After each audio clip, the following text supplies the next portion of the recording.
하나님의 말씀 요한복음 3장 3절 말씀 보시겠습니다. 요한복음 3장 3절입니다.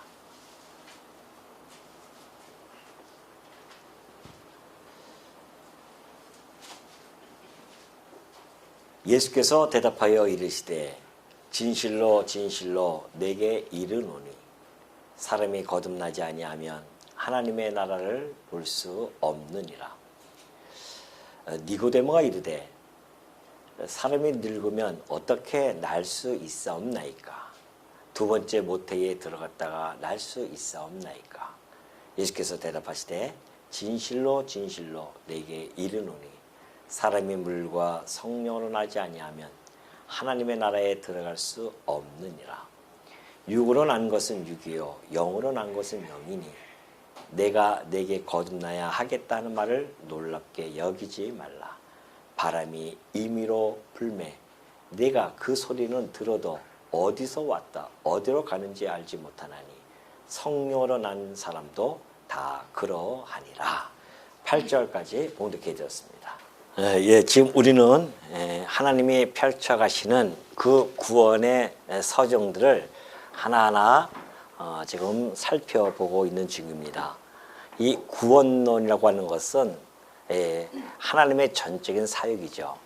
이 구원론의 근간은 곧 하나님의 영원한 작정과 예정에 있음을 밝힌 바가 있습니다. 그리고 우리 지난 시간에 이제 실질적으로 하나님께서 작정하시고 예정한 것을 이 계시세계에서 펼쳐나가시는데요. 먼저 당신의 백성 될 자들을 부르신다는 내용을 우리가 상고했었습니다.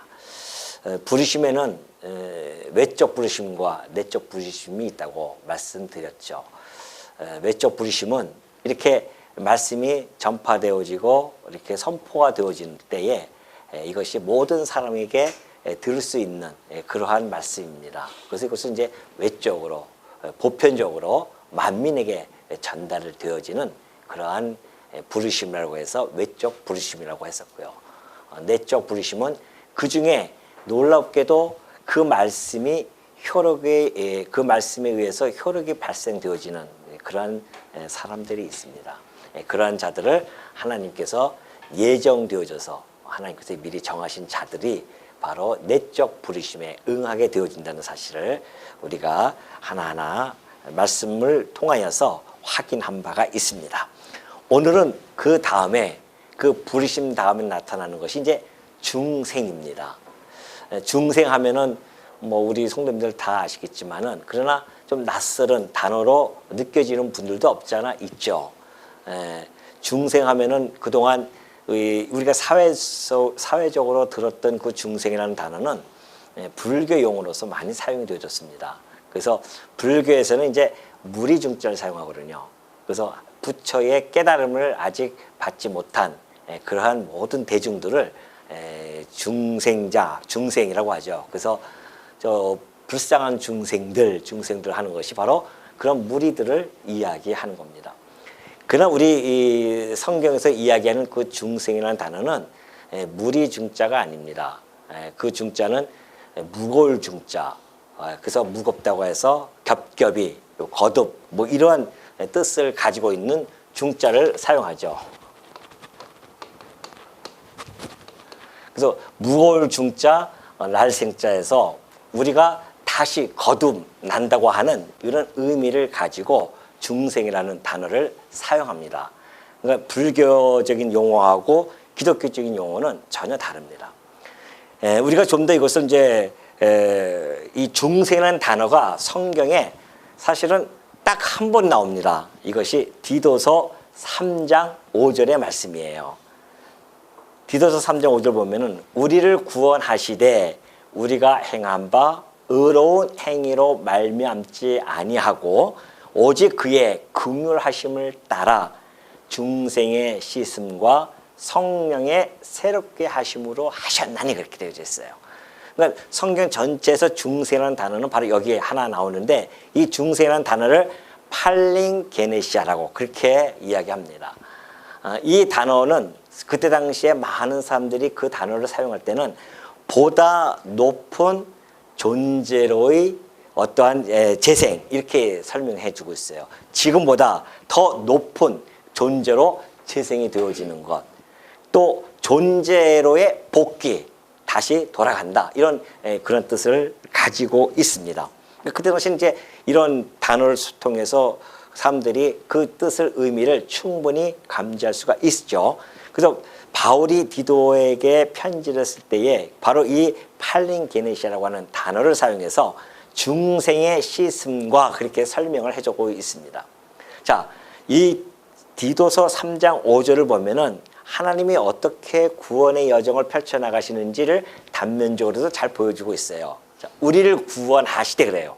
하나님이 우리를 구원하시되 우리가 행한 바 의로운 행위로 말미암지 아니하고요. 인간의 어떤 행위, 인간이 열심히 어떠한 노력, 공로 아무 상관이 없다는 겁니다. 그걸로 말미암지 아니하고 오직 그의 긍휼하심을 따라 하나님께서 긍휼히 여기는 자들이 있습니다. 그 긍휼하심을 따라서 중생의 씻음이에요. 그러니까 다시 거듭나서 깨끗하게 씻겨주는 거죠. 그리고 그것이 곧 성령의 새롭게 하심으로 하셨다는 겁니다.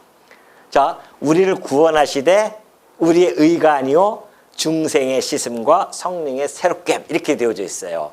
그러니까 지금 이것이 구원의 사정 속에서 앞부분을 잘 차지하고 있음을 보여주고 있습니다. 하나님께서 부르시는데 그 부르시는 자들을 중생케 해서 성령의 새롭게 하심으로 우리를 중생에 가신다, 이끌어 가신다, 구원에 가신다, 그렇게 보면은 틀림이 없습니다. 자, 물론 이제 중생이라는 단어는 여기서 하나로 사용하지만은 거듭나다, 이 중생이라는 그 의미 속에서, 한자적인 의미 속에서도 거듭난다고 하는 그런 의미로 보여진다고 하면은 우리는 예수님께서 이 중생이라고 하는 것을 다른 표현으로 설명해 주신 것도 있습니다. 또 뿐만이 아니에요. 다른 사도들도 똑같은 내용들을 다르게 각각 설명을 해 가고 있죠. 우리는 먼저 예수님께서 이 단어를 어떻게 사용했는지를 알아볼 필요성이 있습니다. 요한복음 1장 12절 보면요, 영접하는 자 곧 그 이름을 믿는 자들에게는 하나님의 자녀가 되는 권세를 주십니다. 이는 혈통으로나 육정으로나 사람의 뜻으로 나지 아니하고 오직 하나님께로서 난 자들, 그렇게 설명해 주고 있지 않습니까? 자, 하나님의 자녀가 되어지는 권세를 받는 자들이 있습니다. 그 방법은 예수 그리스도를 영접해야 된다는 겁니다. 그 이름을 믿어야 돼요. 그런데 그것은 내가 믿고 싶어서 믿어지는 것이 아니고, 아까 얘기했듯이 내가 열심히 뭐 다른 박지에서 되어지는 것이 아니라는 겁니다. 오직 이것은 뭐 혈통, 나는 유대인이니까 난 유대인의 혈통을 따라서 나는 하나님의 자녀가 돼, 그거 아니라는 거죠. 또 육정, 사람의 어떠한 정들, 또 사람의 뜻, 내가 원한다고 해서 되어지는 것도 아닙니다. 오직 하나님께로부터 난 자들이 있어요. 아주 너무 중요한 말씀입니다. 하나님께로부터 난 자들이 따로 있습니다. 이 난 자들, 여기서의 이 난 자들을 겟나우라고 하는 단어를 사용합니다. 근데 이 단어를 그대로 예수님께서는 요한복음 3장 3절에서 이렇게 설명해 주고 있어요. 예수께서 대답하여 이르시되 진실로 진실로 내게 이르노니 사람이 거듭나지 아니하면, 그래요, 하나님의 나라를 볼 수 없느니라 그러고 있습니다. 자, 사람이 거듭나지 아니하면 하나님 나라를 볼 수 없을 뿐만이 아니라, 우리 아까 본문에서 봤듯이 8절에 가면은, 아니 7절에 몇 절이에요? 5절에 보면은 또 하나님의 나라에 들어갈 수도 없습니다. 볼 수도 없고 들어갈 수가 없어요. 누가 어떻게 안 하면, 거듭나지 아니하면, 중생하지 아니하면 하나님 나라를 볼 수가 없습니다. 하나님 나라를 갈 수도 없어요. 그러니까 하나님 나라에 들어갈 수 있는 자들은 하나님께로부터 난 자들로서 중생을 해야 됩니다. 이것은 필연적이에요. 하나님 나라를 들어가려 하면은 중생하지 않고는 안 됩니다. 그렇기 때문에 오늘 우리가 이 시간 중생에 대해서 살펴본다고 하는 것은 우리의 신앙생활을 하는 데 있어서 너무너무 중요하고 또 유익하기 때문에 오늘 이 귀한 시간을 이 중생이라는 주제를 가지고 여러분과 함께 지금 말씀을 나누고 있는 중입니다. 자, 그렇다고 한다면 이 중생을 왜 필요할까요, 도대체? 하나님께서 그냥 뭐 이렇게 구원시키시고 하나님 나라로 들어가면 좋을 텐데 그럴 수 없기 때문에 하나님께서 이러한 번거로운 중생이라고 하는 과정을 거치는 거란 말입니다. 그럼 왜 필요한가에 대한 문제입니다. 자, 먼저 그 중생의 필요성을 살펴보도록 하겠습니다. 이 필요성은 첫 번째는 여러분이 아마 잘 알고 있는 성경 구절입니다. 에베소서에 나오는데요. 2장 1절에 너희가 예수님께서 너희 죄와 허물로 죽었던 너희를 살리셨도다 그래요. 아담 이후로 태어나는 모든 인간들은 아담이 타락했기 때문에 아담의 형상을 입고 이 땅에 태어납니다. 그러면 아담은 이미 선악과를 먹고 하나님께 불순종하여 죄인이 되어졌습니다.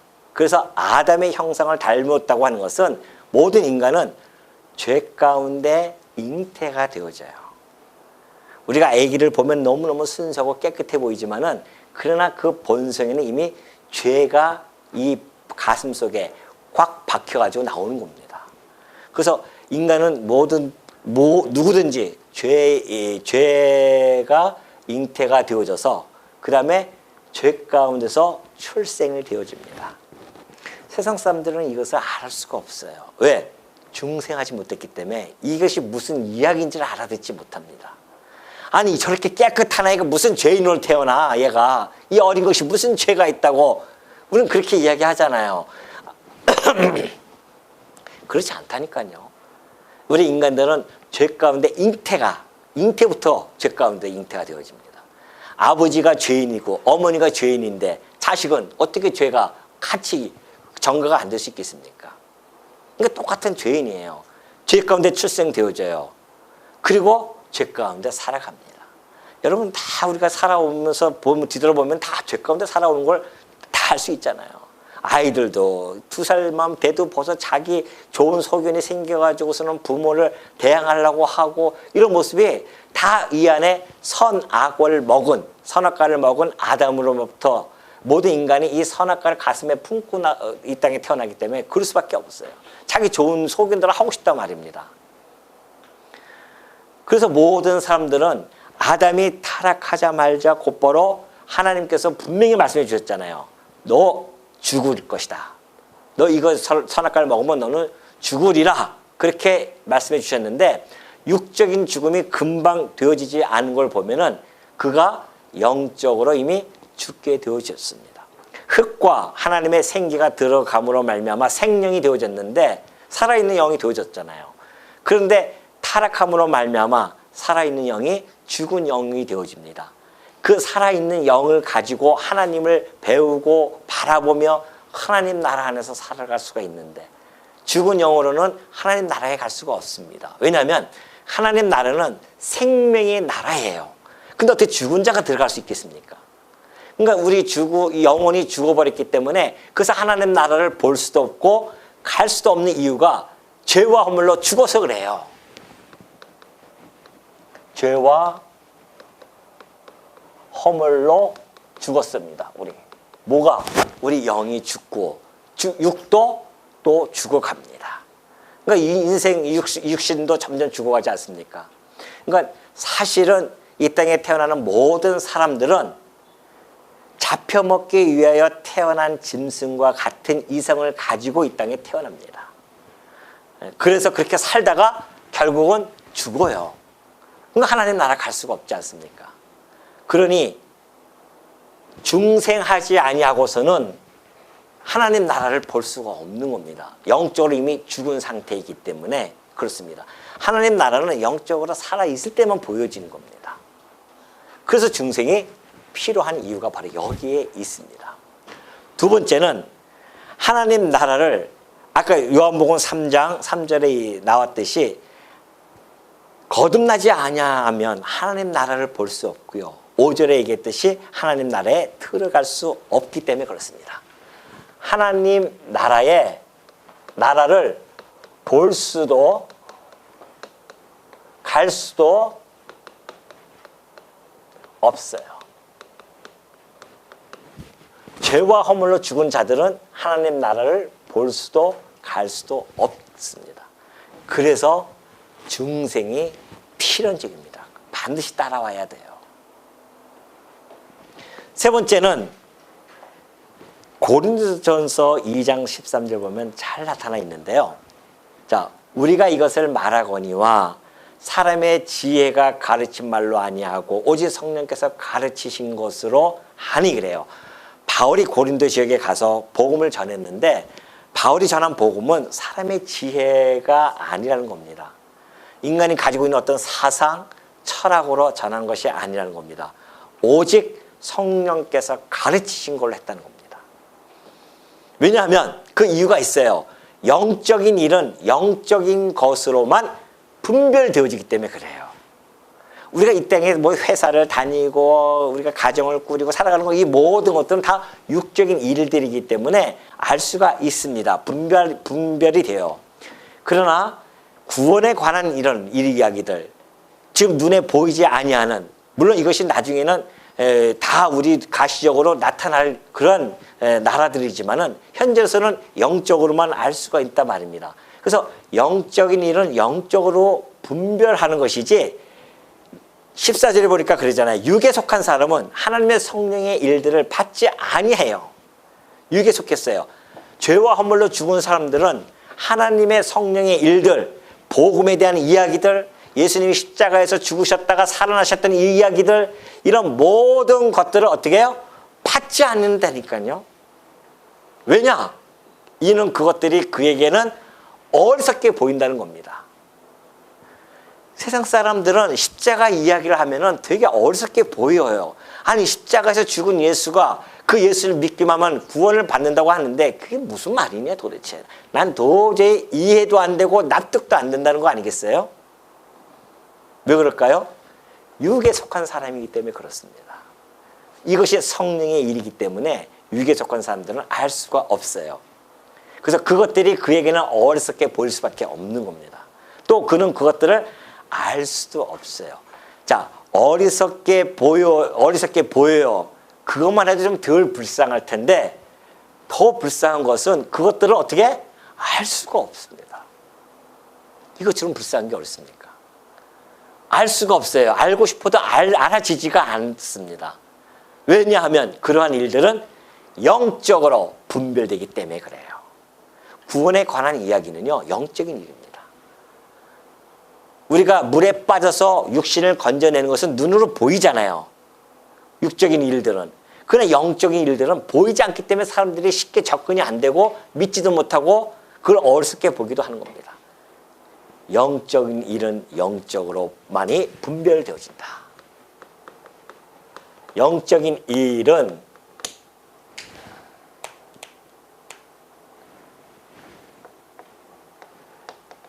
영적으로만 분별이 되어집니다. 그래서 중생이 필요한 거예요. 우리가 다시 거듭나지 아니하면은 이러한 상황에 처해 있기 때문에 죄와 허물로 죽어버렸고 그래서 하나님 나라를 볼 수도 갈 수도 없어요. 그리고 이 복음에 대한 내용을 영적인 일이기 때문에 영적으로만 분별이 되어져서 반드시 중생을 해야만이 이러한 일들에서부터 벗어날 수가 있는 겁니다. 그래서 꼭 이 중생이 필연적입니다. 이걸 지금 성경에서는 끊임없이 우리들에게 가르쳐 주고 있는 것이죠. 그러니 여러분, 여러분이 잘 알고 있는 그 뉴턴이라든가 아인슈타인이라든가 그 계보를 타고서 내려오는 스티븐 호킹 박사, 여러분 잘 아시죠? 스티븐 호킹은 뛰어난 석학입니다. 물리학 천재예요. 근데 그가 우주를 그렇게 열심히 평생을 연구하고 마지막 죽을 때쯤 돼서 그가 마지막 결론 내린 것은 이 모든 우주라고 하는 것은 자연의 법칙에 의해서 생성되어진 것이다 라고 정의를 내고서는 죽습니다. 자연의 법칙에 의해서 이게 우연히 되어졌다는 거 아니겠어요?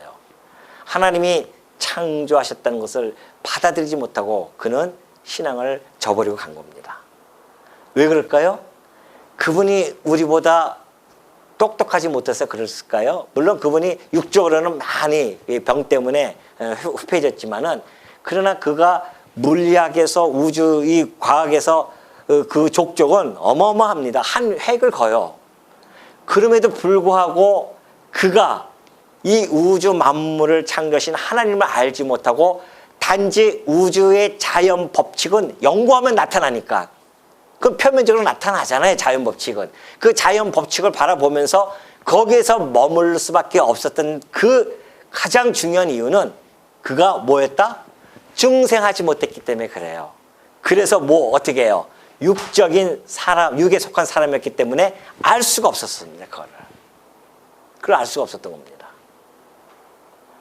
그러니 여러분, 우리가 이 영적인 일들을 분별할 수 있다고 하는 것은 이것은 천하를 주고도 바꿀 수 없는 하나님의 커다란 선물이며 은혜라는 겁니다. 여러분이 바로 그 은혜와 선물을 받아서 이 자리에 앉아 있는 거 아니겠어요? 이 얼마나 커다란 자리입니까 지금? 자, 그러면 이 중생에 대한 이제 성질을 좀 살펴볼 필요성이 있다. 필요성은 우리가 충분히 알고요. 그 다음에 중생이 가지고 있는 성질에 대해서 좀 우리가 몇 가지 살펴보도록 하겠습니다. 먼저 어떤 사람들은 이 중생에 대해서 그렇게 이야기하는 자들이 있습니다. 이 중생은 우리가 가지고 있는 어떤 인간의 본성, 그 본체에서 발생하는 어떤 변화를 이야기한다고 합니다. 그러니까 다시 말하면 우리가 가지고 있는 이 물질의 변화가 주어진다는 것입니다. 그건 결코 아니죠. 왜냐하면 저는 여태까지 그런 사람을 보지 못했기 때문에 그렇습니다. 중생했다고 해서 그 이마에 중생이라고 적어본 사람은 한 번도 못 봤습니다. 그리고 성도들이 해부를 할 때, 죽어서 해부를 할 때에 심장이 파랗게 변한 사람도 아무도 없었습니다. 그러니까 물질적인 변화를 꾀하는 것이 중생이 아니라는 겁니다. 이것은 바로 하나님의 창조 사역 아닙니까? 이게 중생이라고 하는 것도. 그래서 하나님께서 우리의 새로운 생명을 생성시키는 그러한 작업입니다. 그렇기 때문에 이것은 영적인 일이에요. 영적인 변화지 육적인 변화가 아니라는 겁니다. 영적 변화입니다. 그러니까 우리 육적은 이렇게 변하지는 않아요. 그대로예요. 우리가 예수님을 믿고 막 그냥 회개하고 정말 감동과 감격하는데 육적으로 누구든지 봐가지고서는 저 사람은 정말 그리스도인이라고 표시 나지는 않아요. 왜? 우리의 영적인 변화이기 때문에 그렇습니다. 고린도후서, 여기는 지금 제가 안 적어놨는데요. 바울이 고린도 교회에 편지를 보냈을 때에 그렇게 이야기를 해주고 있습니다. 너희가 그리스도 안에 있으면 새로운 피조물이라고 그래요. 그러니까 영적인 변화라고 하는 것은 곧 새로운 피조물입니다. 새로운 피조물이에요. 우리가 육적으로는 나타나지 않지만은 육적으로는 계속해서 후패지고 있지만은 우리 안의 자아는 새롭게 영적인 변화가 되어져서 새로운 피조물로서 우리가 살아간다는 것입니다. 이 새로운 피조물이라고 하는 것은 중생은요, 새롭게 하나님께서 새로 완전히 딱 만드시는 것이 아니라 이미 죽어있던 영혼을 살리는 작업입니다. 그래서 이것을 일차적으로는 영적 부활이라고 하는 겁니다. 중생을 다른 말로 영적 부활이에요. 영적으로 이 땅이 다 죽어서 태어났는데 우리가 다시 그 영이 살아나는 겁니다. 그래서 영적 부활이에요. 그러니까 예수님이 오실 때, 초림 때는 영적 부활을 하지만 예수님이 재림할 때는 육적 부활도 함께 일어나는 겁니다. 그러니까 우리가 영적 부활은 지금 우리가 눈에 보이지 않아요. 그러나 육적 부활은 반드시 보일 겁니다. 그러니까 일단은 영적 부활되어진 자들만이 육적 부활에 동참이 되어질 수가 있는 거죠. 그렇기 때문에 이 중생이라고 하는 것은 이미 존재하던 것을 다시 살아나는 것, 재생이라고 할 수가 있어요. 그러나 우리의 육신은 재생이 아닙니다. 이건 전혀 다른 존재의 형식을 띠고 우리는 부활하기 때문에 이건 또 다른 문제죠. 물론 우리의 영적인 부활은 이미 되어져 있기 때문에 육적 부활, 가연적으로 보여질 수 있는 그 육적 부활이 함께 일어나는 것이 바로 구원의 완성을 이루는 그러한 마지막 때다라는 것을 우리는 성경을 통해서 충분히 알 수가 있죠. 자, 그렇다고 한다면 그 다음에 우리가 이 영적인 변화가 주어지면 영적인 변화는 눈에 보이지 않지 않습니까? 근데 이것이 우리 안에서 서서히 나타나게 되어지는데 이게 바로 전인격적인 변화가 주어집니다.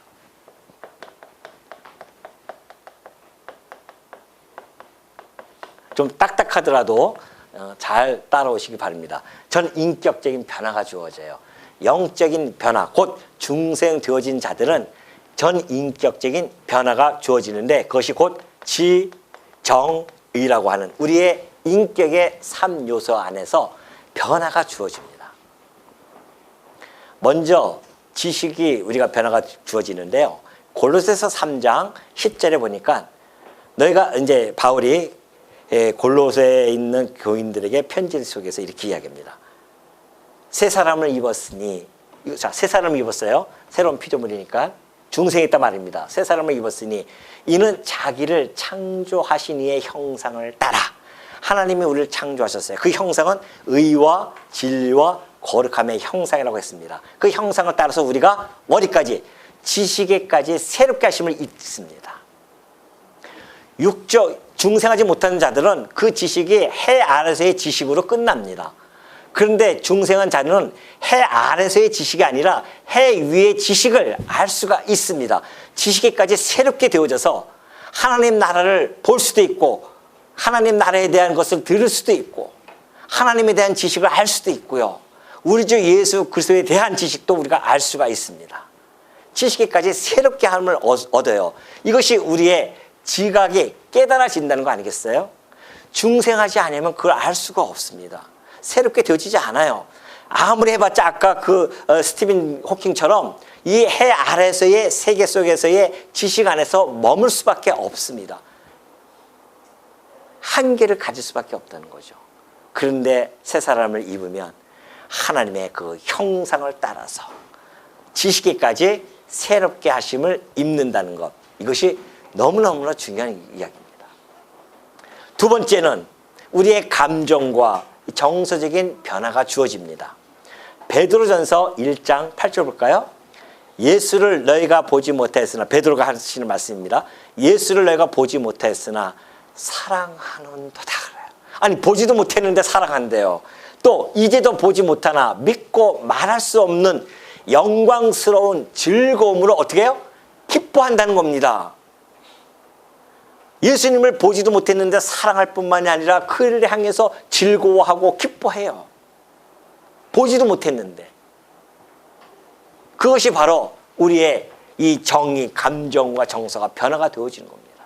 지식에까지 새롭게 되어질 뿐만이 아니라 우리의 감정에 변화가 주어져서 우리 그리스도를 사랑하게 되어지고 그리스도와 함께 즐거워하고 기뻐하는 것, 이것이 중생한 자에게 나타나는 인격적인 변화입니다. 마지막으로 빌립보서 2장 13절 보니까 너희 안에서 행하시는 이는 하나님이시니 자기의 기쁘신 뜻을 위하여 너희에게 소원을 두고 행하게 하시나니 그래요. 자, 의지 결단을 하게 되어지는데 누가? 하나님께서 자기의 기쁘신 뜻을 위하여 우리들에게 소원을 두고 행하게 하십니다. 의지 결단한다니까요. 이것이 바로 중생한 자에게 하나님께서 직접 당신의 기쁘신 뜻을 위하여 소원을 두고 행하게 하시는, 그래서 내 뜻대로 살아가고 싶은 마음이 아니라 하나님 뜻을 분별하면서 살아가고 싶은 그런 마음이 우리 안에 생성이 되어진다는 것을 충분히 우리가 알 수가 있습니다. 그러니 이 영적인 역사가 일어나는 것은 호련히 나타나지 이렇게 어떻게 확연하게 드러나지는 않습니다. 사실 이게 우리가 육적으로 눈에 보이는 직접적인 이거 지각으로 그렇게 지각되지는 않습니다. 이것이 호련히 나타나고 있는 것 때문에 알 수가 없어요. 사실은 눈에 보이지 않는다는 거죠. 우리가 그 요한복음 3장 7절에 보면은 아까 우리 본문에 있었습니다. 내가 내게 거듭나야 하겠다 하는 말을 놀랍게 여기지 말라는 겁니다. 그러면서 거듭나는 사람들의 모습을 보면은 바람이 임의로 불어요. 네가 그 소리는 들어도 어디서 와서 어디로 가는지 알지 못하지 않냐 하느냐. 성령으로 난 사람도 다 그러하다 그렇게 이야기합니다. 한때 구원파에 있던 분들이 얼마나 당돌하게 이야기하는지 모릅니다. 지나가는 우리 성도들을 향해서 당신 구원 받았습니까? 묻습니다. 그러면은 구원 받았죠. 자랑스럽게 이야기합니다. 언제 구원 받았습니까? 그래요. 그럼 그때 다들 머뭇거립니다. 아니 구원받은 날짜도 모르시면서 어떻게 구원받았다고 확신이 들 수가 있겠습니까? 라고 물으면 웬만한 성도들은 거기서 무너지는 거죠. 구원받은, 당신 태어난 날짜도 당신 몇 년, 몇 월, 며칠 날 태어난 거 알지 않습니까? 그렇다고 한다면 우리의 영적인 그 구원도 그것이 몇 날, 며칠을 알아야 되지 어떻게 모를 수 있겠습니까? 라고 묻는다 말입니다. 잘 모르겠는데요. 그러면 구원받은 거 아니에요. 예수님을 영접합시다. 영접 기도하고 오늘이 바로 뭐예요? 1일입니다. 그거죠. 그래서 날짜를 해가지고서는 오늘 구원받은 날짜입니다. 그렇게 이야기합니다. 너무나 단편적이고 편협적인 그러한 표피적인 접근입니다. 구원이라고 하는 것은 신앙적 고백으로만 끝나는 것이 아니라니까요. 우리가 눈이 말씀드렸듯이 하나님의 작정과 예정과 부르심과 그 다음에 이 중생, 회심, 그 다음에 신앙을 갖고 양자가 되어지고 성화가 이루어지고 견인과 마지막 영화가 되어질 때까지 그 모든 것이 구원의 한 세트예요. 한 부분만 딱 떼서 우리가 구원을 갖다가 이야기할 수는 없단 말입니다. 이 모든 것이 다 한 구원의 세트로, 그래서 바울이 너희들이 구원을 이루어 가라고 그렇게 이야기하는 겁니다. 광의적으로 봐야 돼요. 구원이라고 하는 것은. 그리고 우리가 이 중생한 날짜는 아무도 몰라요. 예수님이 말씀해 주었듯이 바람이 어디서 왔다 어디로 가는지 너희가 알지 못하는 것처럼 성령으로 난 사람도 다 그렇다는 겁니다. 언제 우리가 중생된지 몰라요. 그럼 우리가 중생되는 걸 어떻게 압니까? 이 변화가 주어진다니까요. 영적인 변화가 주어져서 영적인 변화는 곧 전 인격적 변화로 나타납니다. 그 영적 변화로 끝나는 게 아니에요. 전 인격적인 변화가 나타나서 지각을 통해서 말씀이 들려지고 깨달아지고 믿어져요. 그리고 그 믿어지는 예수 그리스도를 사랑하게 되어지고 그분을 위해서 오직 죽어도 살아도 주를 위하여 살아가겠나이다 라고 하는 의지 결단이 나타나는 것. 그것이 바로 중생한 자의 확증입니다. 여러분들이 눈에 보이지 않아도 알 수 있는 방법은 바로 이거예요. 그렇기 때문에 이 중생이라고 하는 것은 전적인 이 영적인 변화고 전 인격적인 변화이기 때문에 죽었던 사람이 내가 스스로 중생할 수는 전혀 없습니다. 그래서 이 중생은 전적으로 피동성을 가지고 있다는 겁니다. 전적 피동성의 성질을 가지고 있어요. 내가 할 수 없어요. 누구에 의해서. 우리의 심정으로 되어지는 것이 아니라 심정 밖으로부터 오는 성령의 역사, 하나님의 독점적인 사역으로부터 이것이 나타나는 것이지 중생이 내가 원해서 되어지는 것이 아니라니까요. 그래서 이 구원은 선물입니다. 여러분이 그 어마어마한 구원의 선물을 받으신 분들이에요. 근데 거기에 대한 감격이 없단 말이죠. 우리 성도님 빼고는. 다른 분들도 다 있겠죠. 왜 없겠습니까? 제가 하는 얘기예요. 피동적이에요. 피동적. 이 중생은 전적인 하나님의 사역으로 이루어집니다. 그렇기 때문에 여기 보면은 에베소서 볼까요? 에베소서 1장 17절 보면은 우리 주 예수 그리스도의 하나님 영광의 아버지께서 지혜와 계시의 영을 너희에게 주사 그래요. 우리 주 예수 그리스도의 하나님 영광의 아버지께서 우리 아버지께서요 우리에게 지혜와 계시의 영 곧 성령 아니겠어요? 그것을 우리에게 주셔서 뭐요? 중생케 해야 된단 말입니다. 그래서 하나님을 알게 하신다니까요. 계시의 영을 주셔야 하나님을 알 수가 있습니다. 아무나 아는 거 아니에요. 하나님의 영은. 누구든지 알 수가 있는 것이 아니란 말입니다. 그러니까 하나님을 알게 되어졌다는 그 사실 하나는 하나님으로부터의 어마어마한 그 하나님의 영광의 아버지께서 내게 그 지혜와 계시의 영을 주셨다는 증거입니다. 이것처럼 행복한 것이 어디 있어요? 이거보다 더 큰 행복이 있습니까? 이 세상에? 이거보다 더 소중한 것이 어디 있냐 말이죠. 우리가 죄와 허물로 이 죽었던 쓸모없는 우리를 우리 주 하나님께서 지혜와 계시의 영을 주어서 당신을 알게 해 주신다고 하는 이 놀라운 사건은 우리가 일평생 뿐만이 아니라 영원토록 우리에게 이것을 주신 아버지 하나님께 감사와 찬양을 하고도 모자란단 말입니다. 이것이 우리들이 가지고 있는 하나님이 우리에게 주신 전적인 이것이 주권의 은혜라는 것이 아니겠습니까? 그래서 이것은 하나님이 오로지 하나님만이 하실 수 있는 직접적인 사역이시며 성령의 동작이십니다. 그러니 같은 맥락 속에서 우리가 이 중생을 불가항력으로 보는 겁니다. 불가항력성을 띠고 있어요. 이 중생은 누구나 이것을 우리가 이 죽은 자들이 거부할 수도 없지만은 나는 이 중생 받고 싶지 않습니다 라고 그렇게 거부할 수 있는 것이 아닙니다. 왜냐하면 하나님께서 영원하시면서도 변하지 아니하시는 그 하나님의 목적을 실현시키는 과정이기 때문에 그래요. 하나님의 목적을 하나님의 뜻을 이루어 가는데 누가 감히 거기서 항거할 수 있겠냐 말이죠. 죄인편에서 항거를 해가지고서는 이것이 실패되어지는 법은 하나도 없습니다. 너무너무 감사하죠. 만약에 내가 좀 못돼가지고서는 항거해가지고서 하나님께서 알았다 해가지고서는 나를 갖다가 중생시키지 못하는 그런 실패가 이루어진다고 한다면 이것처럼 또 이게 무서움이 어렵겠습니까?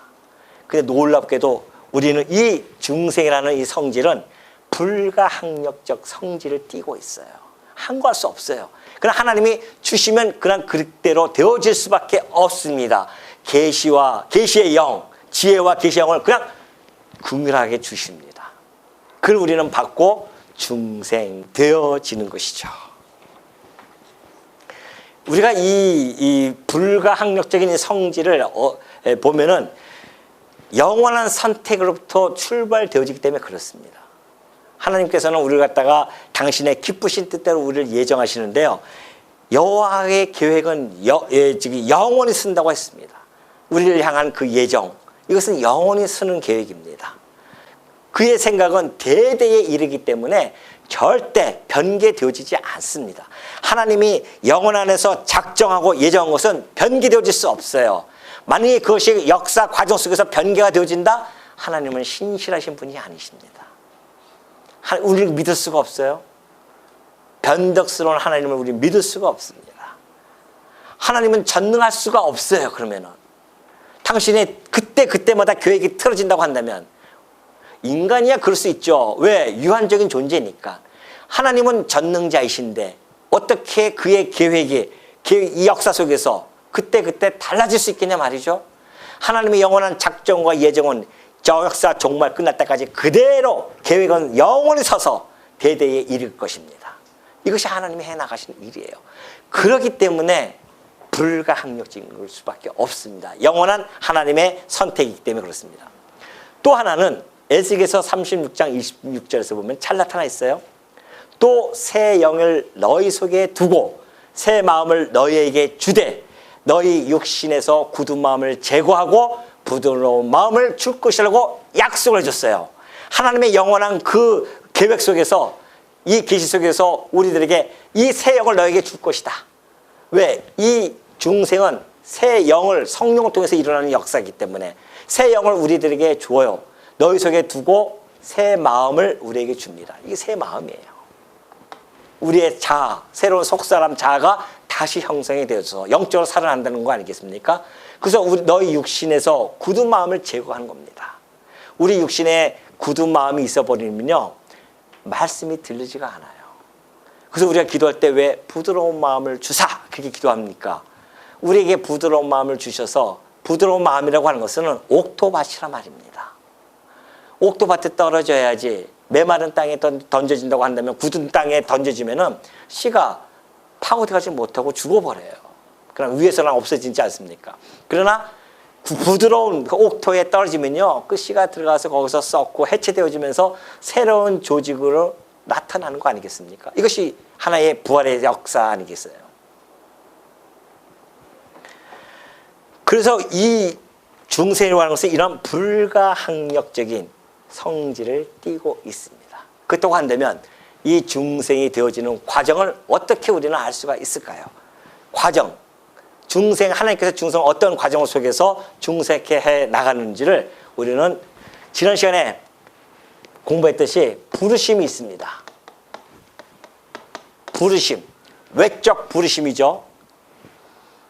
자, 베드로전서 1장 23절 보면은 베드로가 그걸 잘 표현해주고 있어요. 너희가 거듭난 것은, 그래요, 너희가 중생 되어져서 거듭난 것은 썩어질 씨로 된 것이 아니란 말입니다. 아까 니고데모가 주여 무슨 말씀입니까? 어떻게 사람이 늙어서 다시 엄마 뱃속에 들어갔다가 나와야 됩니까? 이런 썩어질 씨로 된 것이 아니라는 거 아니겠어요? 그럼 뭐예요? 썩지 아니할 씨로 된 것이니 살아있고 항상 있는 뭐예요? 하나님의 말씀으로 되어지는 겁니다. 말씀이 우리 안에 이 외적 부르심에서 막 퍼져나가요. 그러면 말씀이 떨어지잖아요. 어떤 사람은 가시밭에 떨어지고요, 어떤 사람은 길가에 떨어지기도 해요. 근데 옥토밭이 있습니다. 그 옥토밭에 딱 떨어져요, 외적 부르심에 의해서. 그러면 이것이 내 안에 새로운 생명이 생성되어집니다. 아직 출생은 안 됐어요. 생성이 되어져 있는 상태예요. 그때에 하나님께서 당신의 전적인 사역을 통해서 우리의 마음을 부드럽게 해가고 계십니다. 그래서 우리의 마음을 조명하시고 우리의 내적인 성향을 변화시켜 가셔요. 뿐만이 아니라 감정을 고양시키시면서 의지를 새롭게 해가고 계십니다. 이것이 우리 안에 이 부르심을 통하여 말씀의 씨앗이 떨어져서 그 안에서 지금 발화하려고 준비하는 과정이란 말입니다. 그러다가 하나님께서 그러다가 어르신 곧바로 할 수도 있고요. 지금 제가 말씀드린 것은 어떤 논리적으로 지금 설명해 나가는 것뿐이지, 이것이 단계적으로 부르심, 그 다음에 중생, 다음에 뭐 이렇게 나가는 것이 아니라 한꺼번에 확 이루어질 수도 있고, 또는 시간차가 있을 수도 있습니다. 어떤 사람은 말씀을 듣고 곧바로 막 눈물을 흘리면서 회개하고선 돌아오는 분들도 있어요. 그럼 어떤 분들은 그냥 말씀을 듣어도 생성해서 이거 진짜 말씀인지 뭔지 모르고 그냥 왔다 20년, 30년 왔다 갔다 하시는 분도 있어요. 그다음 어느 순간에 확 살아나가지고서는 자기 하나님 앞에 돌아오신 분들도 있습니다. 그건 하나님이 각 스케줄에 따라서 역사해가는 과정입니다. 그러니까 말씀이 안에 들어와 있다가 그다가 내적 부르심이 나타나는 겁니다. 그래서 들을 귀를 먼저 주셔야 하나님께서, 예수님이 오셔서 그러죠. 들을 귀 있는 자는 들어라, 그렇게 이야기하십니다.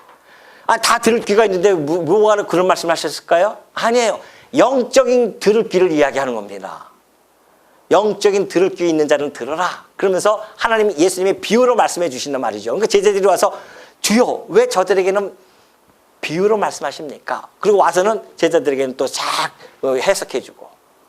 그러니까 천국의 이 말씀을 들을 자가 있고 듣지 못할 자가 있다고 예수님이 말씀해 주고 계십니다. 이런 걸 보면 여러분 이 천국의 비밀을 아는 것이 너에게는 허락되어졌다라고 하는 예수님의 그 말씀은 오늘날 우리들에게 어마어마한 복된 소식이란 말입니다. 천국의 비밀을 여러분도 아는 것을 어떻게? 허락되어졌기 때문에 여러분의 들을 귀를, 이 귀 말고 영적인 들을 귀를 주셨단 말입니다. 그래서 말씀이 들어와서 그것이 어느 날 갑자기 살아 움직이기 시작합니다. 그럴 때 우리의 새 생명이 출생하는 겁니다. 중생이 되어지는 것이죠.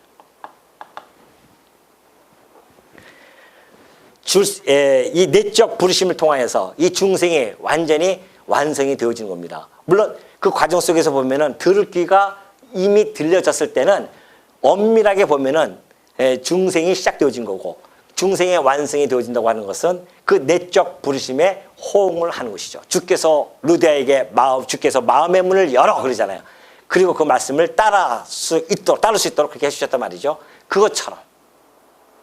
그러니까 이 부르심과 중생은 아주 잘 연계가 되어져서 우리들에게 역사가 일어나는 겁니다.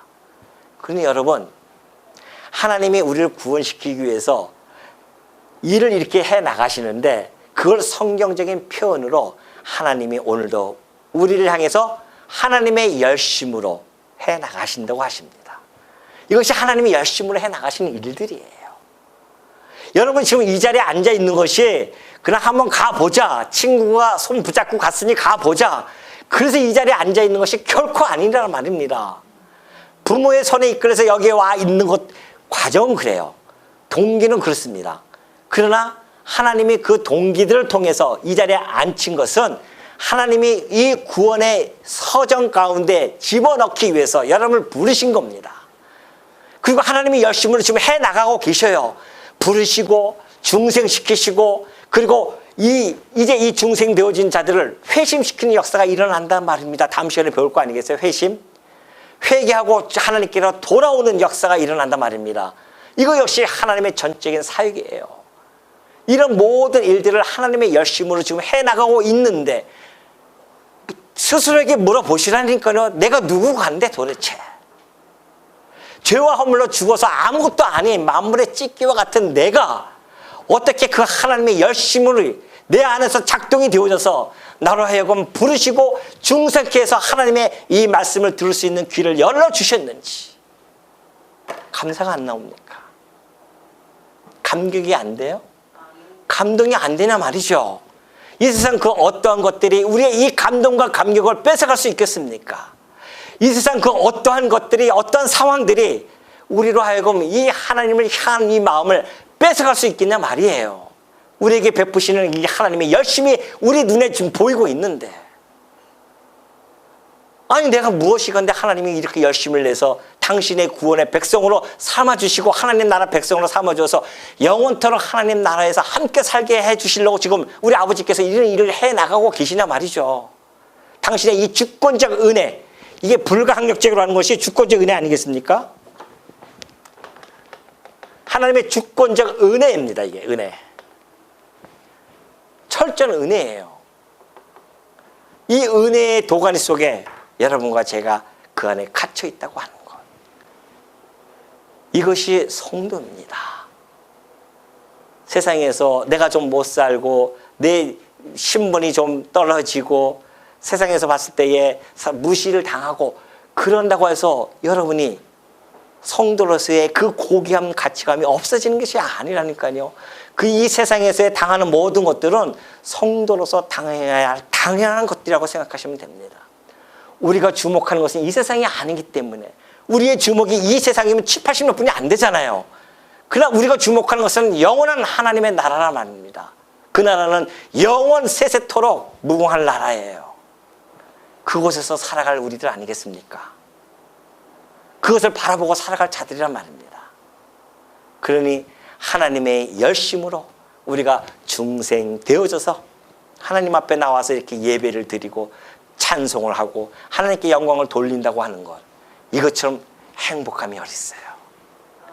뭘 더 어떻게 해줘야 행복합니까? 예? 뭘 어떻게 해야 더 감동을 받고 감격을 받고 하나님께 뭘 더 요구하실 것이 있냐 말이에요. 이것만 해도 충분한데 사실은. 하나님의 그 열심 안에 들어와 있는 우리들 여러분 마음속에 꼭 간직하시고 그 하나님의 열심 앞에 우리도 충성되이 하나님 아버지를 향해서 살아가는 주의 종들 되어주시기를 당부드립니다.